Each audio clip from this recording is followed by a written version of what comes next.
In this time and age, football is very impactful in the world of pop culture. You see it with celebrities linking up with footballers, and even clubs inviting famous figures. And as time has gone by, this has become a much more frequent thing just because of the age of social media, the age of engagement. Now, although this makes sense when it comes to social status and all that, it still is kind of very confusing and weird to see a footballer like Erling Haaland with rapper Future, which made me kind of want to dive more into this world. So I asked my Twitter and my Instagram last month what were the most interesting and odd link-ups they've ever seen. And we've gotten a lot of responses, I'll tell you that. We'll kick this off with the king of pop, Michael Jackson, wearing an OGC knee shirt from 1979 to 1980. This photo was taken back in 1983 during a photo shoot with a personal photographer, but honestly, just looking at how he's standing, it genuinely looks like Michael's lined up and ready to play for the French club. That's probably one of the more well-known classic ones. You see it pop up on social media at least once every year. But did you know that back in 2002, Michael Jackson visited Exeter? This was already extraordinary to the people of the city, but then Michael Jackson went to Exeter City Stadium and made a speech about peace and love, which, you know, it sounds odd, but this is Michael Jackson we're talking about. To the person next to you, to the left and the right, I mean it right now.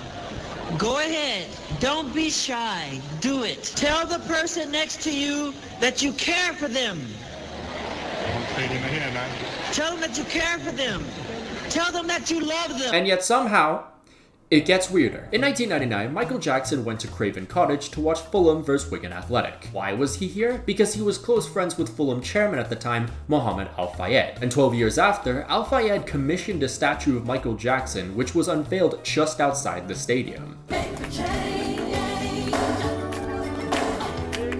By the way, I worked on the script of this video in the mornings, which is just kind of because it's like my zen mode. I feel the most productive during this time. However, sometimes, say I didn't get enough sleep the night before, I'll feel groggy in the morning, or I might get distracted a little easier. Just in general, it's harder for me to really get going and being productive. So throughout the whole week I put this project together, I took a shot of Magic Mind every morning right before the start of my day. Magic Mind is a mental performance shot, which helps you get focused, mentally clear, motivated, and most importantly for me, productive. What I noticed as well was that I was getting a lot more energy from this than just a normal caffeinated drink. And that's because this isn't just caffeine. The formula in Magic Mind has 12 active ingredients that help enhance your body's energy throughout the whole day. And by the end of the week, I noticed that I was less stressed and getting better sleep, which makes sense because Magic Mind isn't just a quick fix. It actually approaches everything more long-term. Also, don't worry, it's 100% safe. Magic Mind was created with a scientific advisory board of doctors and researchers, and there's over 200 scientific studies behind every ingredient used. If you end up not being a fan of it though, there's a 100% refund for 100 days after buying. So please check them out. Supporting them supports my channel. Click the link in the description below and use my code MACWELL20. So I had this idea, right, where I was going to record some parts here, and I was also going to record some over there. Unfortunately, the audio difference in terms of like the mic quality and everything is just too different. Like, I listened to about 30 seconds of just combining these two things together, and I hated it. So I'm re-recording the whole thing. Diego Maradona. We know him as one of the all-time greats, and for his absurdity as well. Maradona had his fair share of very interesting friendships, which included the Mafia in Naples. Back in 2013, though, he had a meal with super agent Jorge Mendes, the SC Braga president, and Luis Montenegro, who is currently the Prime Minister of Portugal. There was also that one time in 1997 when Liam and Noel Gallagher of the famous band Oasis met Maradona at a hotel bar. And according to Liam, it was actually a pretty intense encounter, as Maradona jokingly threatened to shoot either brother if they were to, quote, leave with any of his bitches. And then there was Maradona's friendship with Cuban President Fidel Castro. This one may sound odd, but it's genuinely the most normal one, as Maradona was actually very well known for his far-left politics, to the point that he'd even tattoo Fidel Castro's face on his calf. But what about another all-time great? Pele. There's a lot of stories here, so we'll just limit it to the most unique ones. On May 12, 2005, Pele came to cut the red ribbon for Greek club Xanthi FC's new stadium and sporting facility. The legendary footballer even rewarded the team for its 4th place finish in the league, their best finish to this day, and even presented a trophy to the team's infrastructure departments after being very impressed with the facilities. Pele also holds a special place in the hearts of many football lovers in Singapore, as he's traveled to the country numerous times. He made his first appearance in 1974 during a Far East tour, tour. He then returned 4 years later to play a friendly against the Singapore national team. His third visit saw him attend a Singaporean League fan party, and he'd continued to touch the hearts of the community when he visited the Singaporean sports school in 2006 and 2011, where he'd meet a young Unfunny. Then there was his visit to Kolkata in 1977.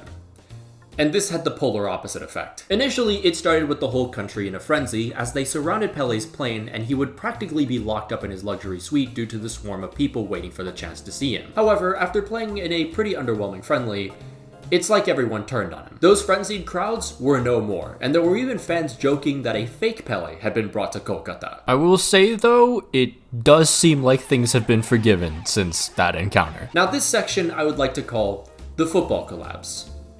You'll see what I mean. Just this summer, during Man City's US tour, a photo on City's Instagram featured a jersey swap between defender Josko Gvardiol and University of Alabama quarterback Jaden Milroe. You know, it's kind of crazy to think, because if Milroe had done this like 3 or 4 years ago, the NCAA would have personally put a hitman on him. Back in 2007, Didier Drogba posed in a full New York Giants uniform alongside England rugby player Martin Johnson. This was in order to promote the first ever NFL game at Wembley, and the Giants would win 13-10, and would go on to win the Super Bowl in one of the biggest upsets in NFL history. Which I guess is fitting because Didier Drogba and Chelsea would go on to win the Champions League in 2012 as underdogs as well. Just this year, we saw footballers playing football. To be specific, Daniel Sturridge, Ledley King, and Julian Lescott put on the pads for the Tennessee Titans. Going back to a more normal link-up, 7-time Super Bowl champion Tom Brady owns 3.3% shares in Birmingham City of all clubs. Apparently, he wanted to help the sports science department, which, you know, fair enough. The guy is well known for the TB12 diet, which mostly consists of fruits, vegetables, limited amounts of lean meats, and the ability to neck a beer in 2 nanoseconds. We've been talking a lot about the NFL. So what about the NBA? Well, you got the pretty typical crossovers, LeBron being a minority shareholder in Liverpool, Russell Westbrook being the same thing for Leeds United, but did you know that Shaquille O'Neal is a Northampton Town fan? Just wanted to wish Kelvin and all the Cobblers best of luck for the rest of the season. First place is where I like to be, and it's great to see you guys at the top. It seems so random that you would think Shaq probably got paid for this, considering the many other things he's done for money. However, this isn't one of those ventures, because Shaq is actually close friends with chairman Kelvin Thomas, who he co-owns a radio station with. I guess I'll include this one despite it not really being much of a crossover, it's just kind of like a cool fact. WNBA star Caitlin Clark played 1 year of high school soccer and scored 23 goals in 13 games. Some people can't really do it all, huh? Michael Schumacher, one of the greatest F1 drivers, tied for the most championship titles with 7. He is also quite the lover of football. He's played for Nazionale Piloti, a team that frequently fields numerous F1 drivers new and old for charity matches, and he also played for UNICEF vs Figo 11 in 2003. However, the most interesting Schumacher football story happened in 1998, when he played in a training match with Racing Club in Argentina. He would also train with the national team players before competing in the Argentine Grand Prix. In 2012, Chelsea signed a partnership with Sauber Motorsport, who at the time fielded both Kamui Kobayashi and Sergio Perez. Nowadays, though, Sauber is sponsored by the streaming service that definitely doesn't have a problem with predators. However, a more recent Football Club Motorsport collaboration came in the form of my favorite NASCAR driver Alex Bowman donning the Charlotte FC colors at the Charlotte Motor Speedway in 2021. The main reason behind this collab is that Alex's primary sponsor, Ally, is also the shirt sponsor for Charlotte FC. While I'm at it, let me also mention the time Charlotte FC invited Vinny Jr. to a game in 2021. To this day, I still don't know why or how. Going back to Hollywood, did you know that Rob Schneider is a big Tigres fan? If you're not familiar with Rob Schneider, like 90% of the population, he's an actor, anti-vax activist, and an anti-woke comedian. If you want to learn more about Rob Schneider, there's a video that my friend Ghost Gun made, so check that out. Back to the Tigres stuff, though. Schneider is not only a fan, he also recruits other celebrities to become ones as well. Schneider's good friend Adam Sandler is a fellow Tigres supporter, and during the shooting of The Ridiculous Six, Schneider convinced Taylor Lautner to be one as well. But why exactly does Rob Schneider, an American actor, like Tigres so much? Because of his wife. Another famous Tigres supporter is Ramiro Alanis, a man who has watched Avengers Endgame 191 times and Spider-Man No Way Home 292 times, both Guinness World Records. I have no idea how one can physically put themselves through that much, and I've watched Endgame like 7 times. Naturally though, some of the cast of Avengers Endgame would take notice of the quote, most champion of Nuevo Leon, and join the Tigres family. Speaking of Marvel superheroes, Manchester United and Deadpool collaborated to promote the sequel that was released in 2018. And I guess while we're at it, how about another classic? Back in 2004, when Atleti was sponsored by Columbia Pictures, their shirts promoted Spider-Man 2, which gave birth to this iconic photo of Tobey Maguire holding an Atleti shirt with his name on it. Now, while I don't really want to add this part, I feel like it's kind of necessary, but I'll keep it short because it is the least interesting one. Celebrities wearing football shirts. Erling Haaland wearing a 2020-21 Coventry City shirt.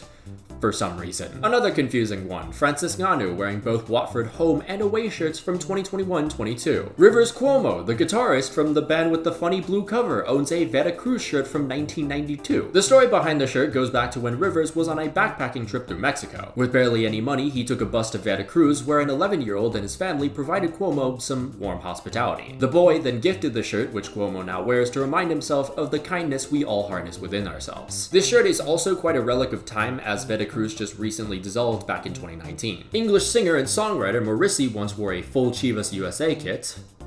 Not really sure why. Fun fact though, former Irish international Robbie Keane is his cousin. Alright, now let's look at 2 people that we all know wear a ton of shirts. Travis Scott has repped Flamengo, Tokyo Verdy, Mönchengladbach, and he's even been arrested in a Juventus shirt. And then there's Snoop Dogg, who wears the most random selection of football shirts you will ever see. Chivas, Bodo Glimt, Mets, Norwich, Celtic, Lyon, Mexico, Croatia, Ajax, England, Germany, Barcelona, Cardiff, Burnley, Portugal, Man United, Milan, QPR, Liverpool, Chelsea, and I'm probably missing a bunch more. Shout out to my brother, Alexis Sanchez. Then there was that one time Snoop linked up with Frank Lampard, Didier Drogba, and Russian kleptocrat Roman Abramovich. But the funniest Snoop Dogg football-related moment has to be the time he featured on a hype anthem for Malaysian club Johor Darul Tazim FC. Which, don't get me wrong, they have a massively dedicated fan base and they're one of the biggest clubs in Asia, but how the f did they get Snoop, man? Kanye West. Last October, Kanye's son Saint wanted to go see a Serie A match, and Kanye, being a fan of the club, wanted to go to an Inter match, but that didn't work out, so they went to a Milan vs Genoa game instead. While at the game, however, he fell in love with the atmosphere the Ultras were creating throughout the stadium, so much so that he then organized a choir of Inter Ultras to sample for his song Carnival. It's pretty shit, I can't lie. During the summer-type shit tour in Europe, Tyga decided to watch a Rayo Vallecano match, which was what actually triggered this video idea in the first place. But why the hell would Tyga go to a Rayo Vallecano match of all games? Well, according to Urban Roosters, the Estadio de Vallecas is one of the most rap stadiums in La Liga.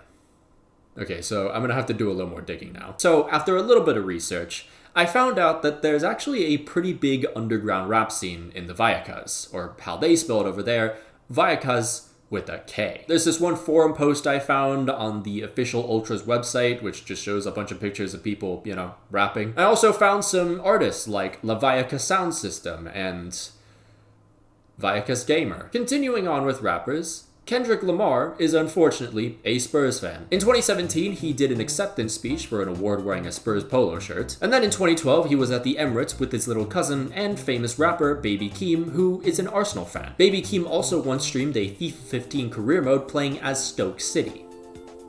I'm not even kidding. Cheeks him off. Penalty! Sorry, I keep unfollowing. I guess you're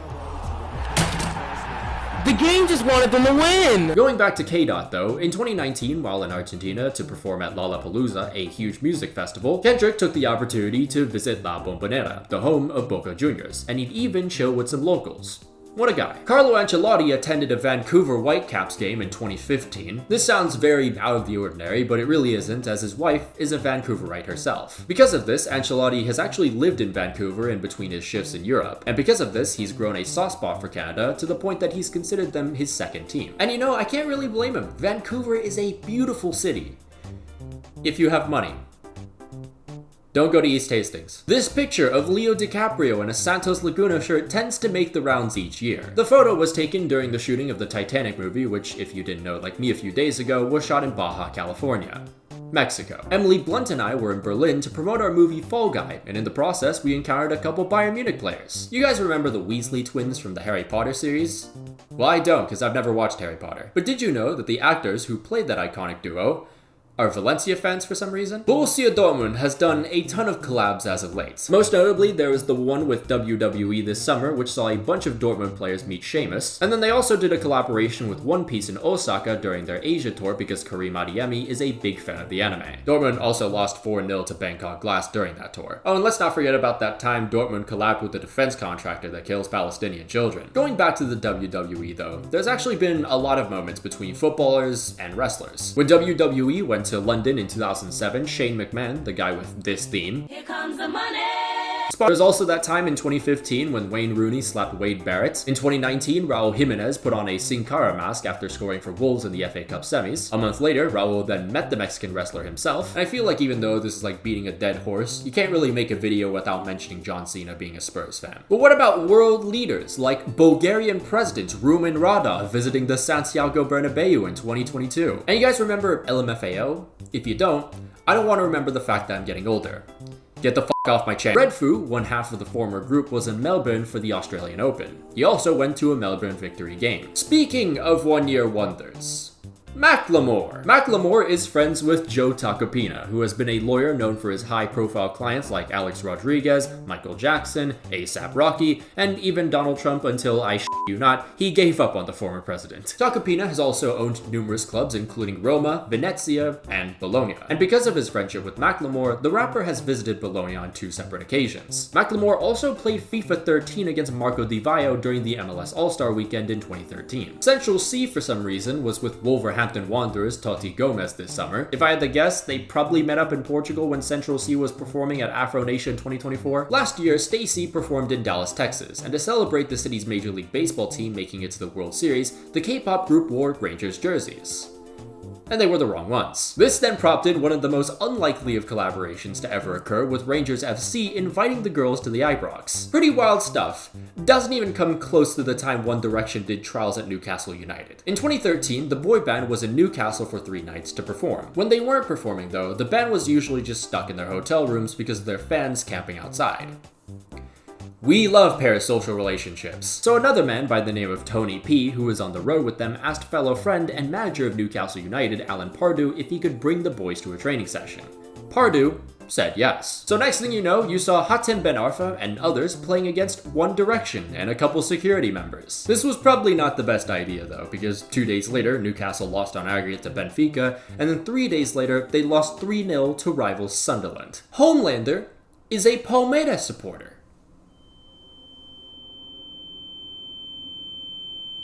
During a promotional tour in Sao Paulo, the cast of The Boys was invited to Palmeiras Stadium, where they basically just f***ed around for a bit, and then later watched the Brazilian team play in the Copa Libertadores. Also just recently, Jude Bellingham met the A-Train. While promoting her single in London, Olivia Rodrigo found time to watch Chelsea-Liverpool in 2023. And after the match, she took a picture with Ben Chilwell, and then the club posted this video message by her. Hey, my name's Olivia Rodrigo, and today I'm at the bridge for my very first football game. I had the best time, and I'm so happy that I could attend. Olivia, blink twice if you need our help. Alright, how about some really odd ones? Look at this photo for a second. That is indeed James Madison and Jan Oblak with rapper Jay-Z. James Madison, like, okay, I can see it. Jan Oblak? It turns out though, this isn't as random as it looks because this was during a Puma event, and all 3 of these figures were signed onto Puma back in 2019 when this photo was taken. A year prior to that photo being taken, there was this monstrosity where rapper 6ix9ine was posing with midlife crisis Frank Ribery. All this design that got me drip. Straight up out the... Ooh. Wow. In 2014, Cristiano Ronaldo was invited by rapper Lil Wayne to be on his interview? Out here in LA right now, they about to head to D-Town. Y'all know showing some love when they get out there. Trying to better my with that life there, my relationship life. My relationship life. My love. What you doing these days, man? Trying hard, man. During World Cup 2014, we didn't really see that much of Shakira, but we did see a lot of Rihanna. In fact, she tweeted, about every single game in this tournament. I'm not even kidding. Here's a tweet from June 26th, 2014. The 2 games playing that day were Belgium, South Korea, and Algeria versus Russia. Here are my favorites though, these 2 very different tweets after Colombia versus Brazil. It wasn't just limited to tweeting though. Rihanna was actually in Brazil, and she'd meet Pele in the process. God, I wish that was me. But the most interesting Rihanna World Cup 2014 moments had to be literally anything that revolved around the German national team. Rihanna supported Germany at the World Cup final. Pretty normal stuff. Here's her pose with Mario Götze, who had just won Germany the World Cup. Still, pretty normal. Okay, here's her pose with the few German players holding the World Cup. Here's her holding the trophy while being kissed by Lukas Podolski and Bastian Schweinsteiger. Also, here's Rihanna posed with the Man of the Match award. Twice. But nothing will beat this. That is a real tweet. Kevin Spacey went to a Torino FC game just days after being accused of sexual assault, but it is Serie A, so it didn't stop Torino's social media account posting about him. I just hope they kept him away from those youth facilities. And finally, my personal favorite crossover, former MLB player Mike Piazza taking over Italian club Reggiana, beefing with the town's mayor, and then driving the club down the drain. I am frustrated and I'm freaking pissed off. Well, that was fun. Hope you guys enjoyed this video. I feel like we've definitely covered pretty much most of these, but if you think there's actually more and I see enough to make another video, I'll do it. Probably after I get back from Asia though. But of course, a massive shout out to all our members, including Janos Balash, Chupas, Brazilian Fury, Respect the Jeff, Othman JN, Habakkuk, Jeremiah Owusu Ajiman, Django, Sexy Asian Diddler, Anazir Makalankam, Alex Rod, Ulta, Miguel Munoz, Return Fire, Rory Burns, Slider Kid, Snifrix, Sakuoka Fan, The Cypriot 35, Not Windows 95 Man, Kentra Agatra, Big Boris the Baby Eater II, Kerbo, Unkwell, St. Terrence, Sylvia Citrus, Ryan Jans, Wise Orange, Rashford Enthusiast, Cocosaurus Rex, LeJames Bronze, Samu, Just MRC, Cheesebait, Cooper Rory, The Somali Pirate, Claremore Roomba, Winder Gel, M4 Does Stuff, Finn Likes Rugby More, Davox, The Portergeyser, TPSK25, Polar Protos, Von Fan, Lucien Von Kreuz, Ethan Bennett Loves Kavicha, Gazegos Breshakivix, Monotango Fay, Adrian, A Ghostly Owl, Coney Wolves, Mutanai, Nava, Sketchy Card, Chris Visconti, Dominic Griffin, Kyler Krebs, Mohamed Altanib, Niche, Patrick Barley, Rashford God 5, Raspberry Ale, subscribe to Tenditem, and Unbroken Persona. If you'd like to become a member of the channel, there'll be a link down below and up in the annotations. You can follow my Twitter if you want, follow my Instagram if you like. I'll be in Asia pretty soon, so you can live vicariously through me there. Also, follow my Twitch. I'll be doing a charity stream in December, probably like late December. But yeah, until then, I'll see you guys.